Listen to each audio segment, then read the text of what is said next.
degmada Duruqsiya ka tirsan gobolka Togdheer ayaa si ballaaran looga xusay 28 guuradii ka soo wareegtay markii ay Soomaaliya xorriyadeeda kala soo noqotay dalkii la isku oran jiray Soomaaliya. Adeeganada waraabeeyay Iyabo iyo sidoo kale Cali Ciise ayaa iyaguna si soo bax ballaaran ka sameeyay deegaankaasi iyadoo munaasabad ballaaran lagu qabtay khayraadda degmada Duruqsiya ka tirsan gobolka Togdheer. waxaana munaasabadaasi oo ahayd mid sare loo soo agaasimay ka hadlay gudoomiyaha degmada Duruqsiya Axmed Cabdullaahi Gaabyoome, xogayaha degmada Cuqaal, waxgarad, haween, saraakiisha ciidamada iyo sidoo kale bulshada qaybaheeda kala gadisan iyagoona sheegay ahmiyadda maalintan ugu fadhido dadka deegaanka Duruqsiya sidoo kale Somaliland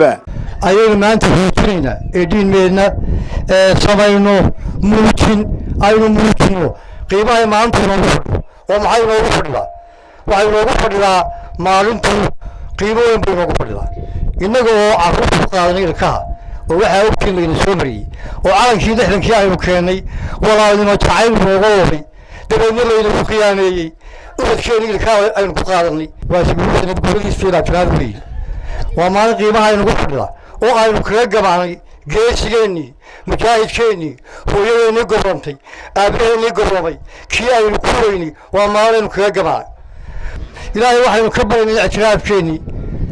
waynu haysanaa caalamku ma noo ictiraafin in ilaahay ictiraafkeennii inoo soo gacan geliyo laakiin maanta la baxday burcaduuri la baxday ee mujaahid lixde iyo mujaahidiinta kala dhinteen waa maalin looga soo qaaday in lagu qiimeeyo dalkan taariikhdiisa ee diinmay waa maalin taariikh leh waa maalin aynu weynay dad badan oo reer Somaliland ay u soo dhinteen oo u soo horeen naftooda waa maalin ku culus qaranka jamhuuriyadda Somaliland waa maalin aynu u dabaaldegno horumarkii iyo goorisutaagii iyo horukaci ay samaysay jamhuuriyadda Somaliland waxa wali la siyaaba wali rajaba leenaga si qaba taasi waa waxaniga aad iyo aad aan ula siyaabanahay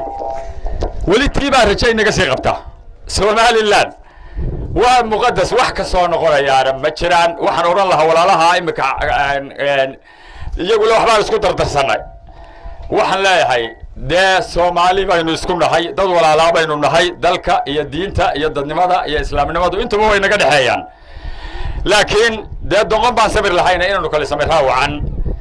وما درر شيخ صحاق ربو توفيق دسي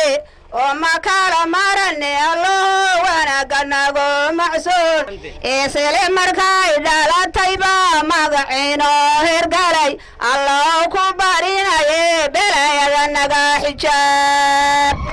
ما أنت وحنو دبالدقينا يعني ما أنت عالنكينا dib loo aynu la soo noqonay inuu ka taagna gobolka Togdheer yaani calankan dad baa moodayay inuu dhayal ku yimi calankan dhiig baa u daatay anka bisinkan ku bilaabay madaxdeydii boqoranayday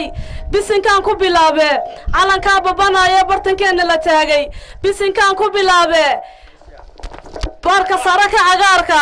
bisinkan ku bilaabay tawxiidka lagu beegay haliyayaa u badheero bartankeena ka taagay kan maanta aynu taaganahay ninkii garanayuunbaa garanaya waa yoomkii ilaahay gobonnimada iyo guushaba ina siiyey harag waafi baa ku dhintay maxamed xaashi lixlaa ku dhintay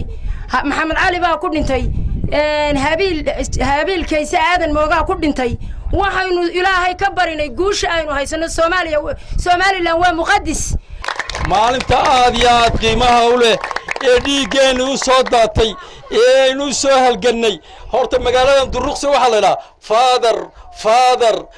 Somaliland balayda waa halkii uu ka dhashay nabadgelyada Somaliland waa magaaladii uu ka